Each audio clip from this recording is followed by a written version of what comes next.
Dear students, अब आता है question number 13। The length of a rectangle is greater than the breadth by 18 centimetre. If both length and breadth are increased by 6 centimetre then area increases by 168 centimetre square. Find the length and breadth of the rectangle. अब इसमें देखिए, ये mensuration का question बनता है। Length of rectangle is greater than breadth by 18 centimetre. तो एक rectangle है, मान लो ये रेक्टेंगल है, इसकी जो लेंथ है, लेंथ हमेशा क्या होती है, ग्रेटर होती है किससे, ब्रेड्थ से। तो ब्रेड्थ हमने क्या लेट कर ली, x, तो लेंथ कितनी ग्रेटर है, 18 सेंटीमीटर ग्रेटर है, तो x प्लस क्या हो जाएगा 18। If both length and breadth increased by 6 centimetre, भाई यदि इसकी लेंथ भी इंक्रीज कर दें और ब्रेड्थ भी, तो एरिया बढ़ जाएगा इसका। Then area increases by 168 centimetre square. तो find the length and breadth of the rectangle. भी जब लेंथ भी इंक्रीज कर दी और ब्रेड्थ भी इंक्रीज कर दी, तो लेंथ बढ़ जाएगी और ब्रेड्थ भी क्या हो जाएगी, बढ़ जाएगी। तो एरिया भी क्या हो जाएगा, area increases by 168 centimetre square. ये बढ़ गया किससे, इससे ज़्यादा है ये, तो न्यू एरिया ज़्यादा है इससे। तो हम क्या करेंगे, find the length and breadth of the rectangle. हमें लेंथ और ब्रेड्थ फाइंड करनी है। तो क्या करेंगे हम, let breadth of rectangle x centimetre, हमने ब्रेड्थ जो है रेक्टेंगल की x सेंटीमीटर लेट कर ली। तो लेंथ क्या होगी, x प्लस 18, क्योंकि लिखा है इसमें भी length of rectangle is greater than the breadth by 18 centimetre. तो लेंथ जो होगी ब्रेड्थ से 18 सेंटीमीटर ग्रेटर, यानी इसको 80 x प्लस 18 लिखेंगे, 18x नहीं लिखेंगे, वो 18 टाइम होता है। जब 18 सेंटीमीटर ग्रेटर है तो x में हम 18 ऐड कर रहे हैं, तो x प्लस 18 लिखेंगे। तो एरिया क्या होगा रेक्टेंगल का, लेंथ इंटू ब्रेड्थ होता है। तो लेंथ कितनी है हमारे पास, x प्लस 18 और ब्रेड्थ है x, तो इन दोनों को मल्टीप्लाई कर देंगे, length into breadth, x square plus 18x। इसका एरिया आ गया हमारे पास एक्स स्क्वायर प्लस 18x। अब इसके बाद अब न्यू लेंथ क्या होगी, देखिए लेंथ जो है कितनी इंक्रीज हो गई, 6 सेंटीमीटर है। If both length and breadth are increase by 6 centimetre, तो न्यू लेंथ क्या होगी, पहले कितनी थी लेंथ, x प्लस 18 थी, उसमें 6 सेंटीमीटर और ऐड कर दिए, तो कई क्या आ गई नई लेंथ हमारे पास, x plus 24 centimetre. New breadth क्या हो गई, x की हमारे पास ब्रेड्थ कितनी थी पहले, x में और 6 ऐड कर दो, 6x प्लस 6 हो गया। अब न्यू एरिया फाइंड कर लो, लेंथ इंटू ब्रेड्थ फार्मूला होता है, लेंथ है न्यू हमारे पास x प्लस 24 और ब्रेड्थ है x प्लस 6, दोनों को मल्टीप्लाई कर लो, तो ये आ जाएगा मल्टीप्लाई करके x square plus 30x plus 144। हम मल्टीप्लाई कर लेंगे इसको, पहले x को करेंगे इसके साथ, इसको ऐसे लिखेंगे x इंटू एक्स प्लस 24, फिर प्लस 24 को सॉरी x प्लस 6, फिर 24 को x प्लस 6 से करेंगे, 24 इंटू एक्स प्लस 6। अब x को x से मल्टीप्लाई करो, एक्स स्क्वायर, फिर x को 6 से करेंगे 6x, फिर 24 को x से करेंगे 24x, फिर 24 6 दा 144। अब एक्स स्क्वायर प्लस इन दोनों को ऐड कर लो, 24 प्लस 6 30x प्लस 144। तो ये हमारे पास न्यू एरिया आ गया। अब ये न्यू एरिया जो है देखो बढ़ गया ना, ये एरिया कितना ज़्यादा है, ये एरिया 168 सेंटीमीटर स्क्वायर। तो न्यू एरिया जो है वो किससे, पुराने एरिया से 168 सेंटीमीटर स्क्वायर ज़्यादा है। तो हम क्या करेंगे, पुराने एरिया में 168 सेंटीमीटर ऐड कर देंगे, तो हमारे पास दोनों एरिया क्या बन जाएंगे, इक्वल हो जाएंगे। तो अब इक्वेशन फॉर्म करने के लिए हमें ये करना पड़ेगा। तो न्यू एरिया लिख लिया हमने, x square plus 30x plus 144। पुराना एरिया क्या था हमारे पास, एक्स स्क्वायर प्लस 18x, इसमें हमने क्या ऐड कर लिया, 168 सेंटीमीटर स्क्वायर ऐड कर लिया, दोनों एरिया क्या हो गए, इक्वल हो गए। अब देखिए हम सॉल्व करते हैं इसको, तो एक्स स्क्वायर से एक्स स्क्वायर क्या हो जाएगा, कैंसिल, तो हमारे पास क्या बच गया, 30x plus 144 is equal to 18x plus 168। अब इसमें क्या करेंगे, 18x को इधर कैरी करो, 144 को इधर, तो 30x minus 18x is equal to 168 minus 144। तो इसमें से सब्ट्रैक्ट करेंगे 12x इज इक्वल टू, इसमें से सब्ट्रैक्ट करेंगे 24, तो x की वैल्यू क्या आ जाएगी, 24/12, 24 12 1 12 12 2 24, तो x की वैल्यू क्या आ गई हमारे पास, 2 आ गई। तो अब x हमारे पास 2 आ गया, तो ब्रेड्थ ऑफ रेक्टेंगल क्या हो जाएगी, 2 सेंटीमीटर। तो लेंथ क्या हो जाएगी, x प्लस 18 है, x की वैल्यू 2 पुट कर दो, 2 प्लस 18 क्या हो जाएगा, 20 सेंटीमीटर। तो इस तरह से हम लेंथ और ब्रेड्थ इसकी फाइंड करते हैं। इसके बाद आता है क्वेश्चन नंबर 14। अब क्वेश्चन नंबर 14 भी इसी तरह का क्वेश्चन है, देखिए the length of rectangle is greater than the breadth by 33 centimetre. जो लेंथ है रेक्टेंगल की वो ब्रेड्थ से कितनी ग्रेटर है, 3 सेंटीमीटर ग्रेटर है। If the length is increased by 9 centimetre, length increase कर दी 9 centimetre and breadth is reduced by 5 centimetre, और ब्रेथ जो है 5 सेंटीमीटर कम कर दी, रिड्यूस कर दी। The area remain same, area दोनों केसेस में क्या रहता है, सेम रहता है। Find the dimensions that is length and breadth of the rectangle. तो अब देखिए यहाँ पे length of rectangle is greater than the breadth by 3 centimetre, तो हमने ब्रेथ को लेट कर लिया क्या, x सेंटीमीटर। लेंथ क्या हो गई, x प्लस 3, क्योंकि 3 सेंटीमीटर ग्रेटर है तो x प्लस 3 हो गई। अब एरिया क्या हो जाएगा, लेंथ इंटू ब्रेथ, लेंथ है x प्लस 3, ब्रेथ है x, दोनों को मल्टीप्लाई कर दो, ये आ गया हमारे पास, तो ये एरिया बन गया हमारे पास। अब न्यू लेंथ क्या होगी, देखिए length is increased by 9 centimetre, new length क्या होगी, x प्लस 3 पुरानी थी, इसमें 9 सेंटीमीटर और ऐड कर दिया तो x प्लस 12 सेंटीमीटर हो गई। न्यू ब्रेथ क्या है देखो, and breadth is reduced by 5 centimetre, और ब्रेथ को जो है 5 सेंटीमीटर रिड्यूस कर दिया, रिड्यूस का मतलब सब्ट्रैक्ट कर दिया, तो न्यू ब्रेथ क्या होगी, x माइनस 5 सेंटीमीटर। x हमारे पास पुरानी थी, इसमें से 5 सेंटीमीटर रिड्यूस कर दिए, कम कर दिए, तो न्यू एरिया क्या होगा, length into breadth. New length ये है, ब्रेथ ये, दोनों को मल्टीप्लाई कर लो, मल्टीप्लाई करके हमारे पास ये इक्वेशन बन जाएगी, x square plus 7x minus 60 centimetre square. तो ये दोनों एरिया आपस में क्या है, इक्वल है। लिखा है इसने the area remains same, the area remains same, तो यानी both the areas are same.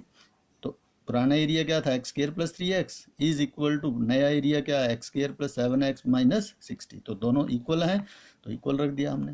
तो एक्स स्क्वायर से एक्स स्क्वायर कैंसिल, तो 3x is equal to 7x minus 60, ये इक्वेशन लीनियर इक्वेशन आ गई हमारे पास। अब इसको सॉल्व कर लो, 7x को इधर कैरी करो, 3x minus 7x is equal to minus 60, इसमें से सब्ट्रैक्ट करो, minus 4x is equal to minus 60, minus से माइनस कैंसिल, x की वैल्यू 60/4 यानी 15 आ जाएगी। तो x हमारे पास क्या आ गया, 15। तो हमने x को क्या लेट किया, ब्रेथ, तो breadth of rectangle is 15 centimetre, और लेंथ क्या है, x प्लस 3 है, x की वैल्यू 15 पुट कर दो, 15 प्लस 3 क्या हो जाएगी, 18 सेंटीमीटर। तो इस तरह से ये लेंथ और ब्रेथ हम इसकी डायमेंशंस जो है रेक्टेंगल की फाइंड कर सकते हैं। इसके बाद आता है question number 15, the difference between. अब देखिए ये बहुत सिंपल सा क्वेश्चन है, the difference between two positive integers is 30। Two positive integer हैं, दोनों का भी डिफरेंस क्या है, दोनों में 30।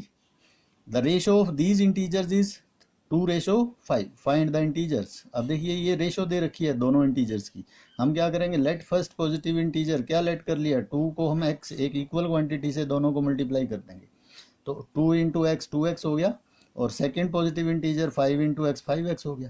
तो अकॉर्डिंग टू क्वेश्चन दोनों का डिफरेंस क्या है, दोनों का डिफरेंस देखो, बड़ा ये है 5x, छोटा है हमारे पास 2x, तो ग्रेटर में से लेस जो है सब्ट्रैक्ट करते हैं, तो 5x माइनस 2x जो है वो किसके इक्वल है, डिफरेंस 30 के, तो 5x minus 2x is equal to 30, तो 5 में से 2 सब्ट्रैक्ट करो, 3x is equal to 30, x की वैल्यू 30/3 यानी 10 आ जाएगा। तो फर्स्ट पॉजिटिव इंटीजर क्या है, 2x है, 2 इंटू 10, एक्स की वैल्यू 10 पुट कर दी, 20 आ गया। Second positive integer 5 into x की वैल्यू 10 पुट कर दी, 5 10 द 50 आ गया। तो ये हमारे पास दोनों पॉजिटिव इंटीजर आ जाएंगे। अब इनकी रेशो देख लो, 20 रेशो 50 है, तो 0 से 0 कैंसिल, यानी 10 पे कट जाएगा ये, 10 2 द 20, 10 5 द 50, यानी 2:5, यही दी है हमें। इसके बाद द सम ऑफ, या इन दोनों का डिफरेंस क्या है हमारे पास, डिफरेंस बिटवीन पॉजिटिव इंटीजर 30 दिया है, तो 50 माइनस 20 का आ जाएगा हमारे पास 30, ये आ गया 30।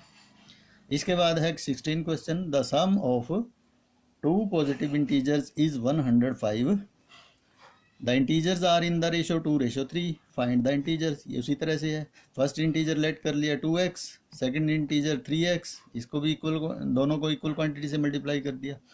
अब दोनों का अकॉर्डिंग टू क्वेश्चन क्या है, the sum of two positive integers is 105, दोनों का सम क्या है 105, दोनों को प्लस कर दो, 2x plus 3x is equal to 105, 5x is equal to 105, x की वैल्यू 105/5, क्या आ गया x हमारे पास 21 आ गया। तो फर्स्ट इंटीजर क्या आ जाएगा, 2x है, x की वैल्यू 21 पुट कर दी, 2 इंटू 21 42, सेकेंड इंटीजर 3x है, 3 इंटू 21 63। तो देखो दोनों का सम करके देखो 105 मिलेगा, 2 + 3 5 और 4 + 6 10, तो ये 105 है और इनकी रेशो 2:3 है। इसके बाद आता है हमारे पास क्वेश्चन नंबर 17। क्वेश्चन नंबर 17 में the money box contains 1 rupee and 2 rupee coins in the ratio 5:6। Money box जो है उसके अंदर 1 रुपये और 2 रुपये के कॉइन्स हैं जिनकी रेशो क्या है 5:6 है। If the total value of the coins in the money box is 85 rupees. Total value है हमारे पास कॉइन्स की, टोटल वैल्यू क्या है 85 rupees. Find the number of 2 rupees coins. तो 2 रुपये कॉइन्स की नंबर फाइंड करना है। तो देखिए दोनों की रेशो क्या है, 1 रुपये की है 5 और 2 रुपीज़ कितने हैं 6, यानी 5:6 है। तो लेट नंबर ऑफ 1 रुपये कॉइन्स क्या है 5x। अमाउंट क्या होगा 1 रुपये, भाई एक एक रुपये के 5x सिक्के हैं, तो अमाउंट क्या होगा 5x × 1, क्योंकि एक भाई एक वन कॉइन की वैल्यू क्या है 1 रुपीज़ है, तो 5x की क्या होगी 5x रुपीज़ ही होगी। इसके बाद नंबर ऑफ 2 रुपये कॉइन्स लेट कर लिया हमने 6x है, तो अमाउंट क्या होगा देखो 1 रुपये की कॉस्ट क्या है 1 कॉइन की कॉस्ट, 1 कॉइन कॉस्ट 2 रुपीज़, तो 6x रुपीज़ की कॉइन्स की क्या कॉस्ट होगी 6x कॉइन्स की 2 × 6x यानी 12x रुपीज़। तो ये 12x ये अमाउंट आ जाएगा 2 × 6x 12x रुपीज़। तो ये हमारे पास अमाउंट आ गया 1 रुपीज़ का और कॉइन्स का, और ये अमाउंट आ गया हमारे पास 2 रुपये कॉइन्स का। अब ये कहता है कि टोटल वैल्यू क्या है कॉइन्स की 85, यानी 5x + 12x according to question. दोनों का सम क्या है हमारे पास 85 है, ऐड कर दो 17x = 85, x क्या आ जाएगा 85/17, 17 1 द 17, 17 5 द 85, 5 आ गया हमारे पास, x 5 आ गया। तो नंबर ऑफ 2 रुपये कॉइन्स फाइंड करने हैं, कितने हैं 6x, x की वैल्यू पुट कर दो यानी 30 हो गए। अब देखो 85 रुपीज़ कैसे आया, देखो 30 आए 2 रुपये कॉइन्स, नंबर ऑफ 2 रुपये कॉइन्स है, तो अमाउंट क्या होगा 1 रुपये कॉइन जो है 1 कॉइन जो है 2 रुपीज़ का है, तो 30 कॉइन की वैल्यू क्या होगी 2 × 30 यानी 60 रुपीज़ हो गए। अब 1 रुपये कॉइन का 1 यहाँ पे पुट करो, 5 × 5 की x की वैल्यू 5 पुट कर दी 25 हो गए। भाई 1 कॉइन की कॉस्ट 1 रुपीज़ है, तो 25 की कॉइन की क्या कॉस्ट होगी 1 × 25 यानी 25, दोनों को प्लस करो इसको और इसको, तो 85 आता है। तो इसका मतलब हमारा आंसर है सही है। तो ये क्वेश्चन जो है हमारा सही है। तो इस तरह से हम अमाउंट फाइंड करना है। भाई 2 रुपये, एक कॉइन की कॉस्ट 2 रुपये है, तो कितने की 6x की कितनी होगी 2 × 6x करेंगे। ऐसे ही एक कॉइन की कॉस्ट 1 रुपये है, तो 5x की क्या होगी मल्टीप्लाई कर देंगे। तो इस तरह से ये हमारे पास अमाउंट आ जाएगा दोनों का, और दोनों का टोटल अमाउंट क्या है हमारे पास 85 है, यानी 5x + 12x क्या है 85। ये 1 रुपये कॉइन की कॉस्ट है अमाउंट है, ये 2 रुपये कॉइन का अमाउंट है, दोनों का सम है 85। तो इस तरह से x फाइंड कर देंगे और नंबर ऑफ 2 रुपये कॉइन्स फाइंड कर देंगे। इसके बाद आता है क्वेश्चन नंबर 18। ये भी इसी तरह का क्वेश्चन है। ए पर्स हैज़ ओनली 1 रुपये एंड 2 रुपये कॉइन्स इन इट। पर्स के अंदर जो है 1-1 रुपये के और 2-2 रुपये के कॉइन्स हैं, 1-1 rupee and 2-2 rupees coins. Number of 2 rupee coins is 1/3. Number of 2 rupee coins is 1/3 the number of 1 rupee coins. अब 1 rupee coins हम लेट कर लेंगे, number of 1 rupee coins x, तो नंबर ऑफ 2 rupee coins क्या होंगे 1/3 होंगे x/3। तो इस तरह से करेंगे हम। If the purse has 115 rupees find the number of 2 रुपये कॉइन्स। तो यदि पर्स के अंदर 115 रुपीज़ हैं, तो वो 2 रुपये कॉइन्स का नंबर फाइंड करेंगे। तो लेट नंबर ऑफ 1 रुपये कॉइन्स हमने क्या लेट कर लिया x। भाई 1 रुपये का एक सिक्के की कीमत 1 रुपये है, तो x की क्या होगी 1 × x, अमाउंट हमारे पास क्या आ जाएगा x रुपीज़। नंबर ऑफ 2 रुपये कॉइन्स क्या है 1/3 है, 1 रुपये से 2 रुपये कॉइन्स के जो नंबर है वो 1/3 है, तो यानी x/3 है। अमाउंट क्या होगा इसका, भाई 1 कॉइन की कॉस्ट 2 रुपीज़ है, तो x/3 की क्या होगी मल्टीप्लाई कर देंगे 2 × x/3 यानी 2x/3 रुपीज़ हो जाएगा। अब दोनों का अमाउंट टोटल कितना है 115। पर्स में कितने रुपीज़ हैं 115, यानी ये 1-1 रुपीज़ के कॉस्ट है और ये 2-2 रुपीज़ की कॉस्ट है। तो दोनों का सम क्या है हमारे पास अकॉर्डिंग टू क्वेश्चन, दोनों का सम क्या है हमारे पास 115। तो यहाँ से एलसीएम लेकर के सॉल्व कर लेंगे इसको। तो हमारे पास ये 5x/3 इज इक्वल टू 115।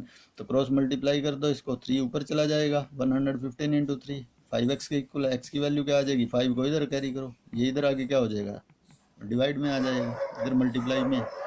तो 3/5 आ गया हमारे पास, 3 मल्टीप्लाई में चला गया और 5 डिवाइड में। तो 5 से इसको कैंसिल करो तो क्या आ गया हमारे पास, 69 आ गया x। तो x क्या आ गया, 69। तो नंबर ऑफ 2 रुपी कॉइन्स हमारे पास x/3 आ गई। तो x की वैल्यू क्या है, 69, 69/3 यानी काट दो इसको, 23 आ जाएंगे। तो नंबर ऑफ 2 रुपी कॉइन्स हमारे पास क्या आ गए, 23। तो इस तरह से हम ये फाइंड कर देंगे। इसके बाद आता है ये हमारा चैप्टर जो है अब ख़त्म हो जाता है। तो ये 18 ही क्वेश्चन है इस एक्सरसाइज में।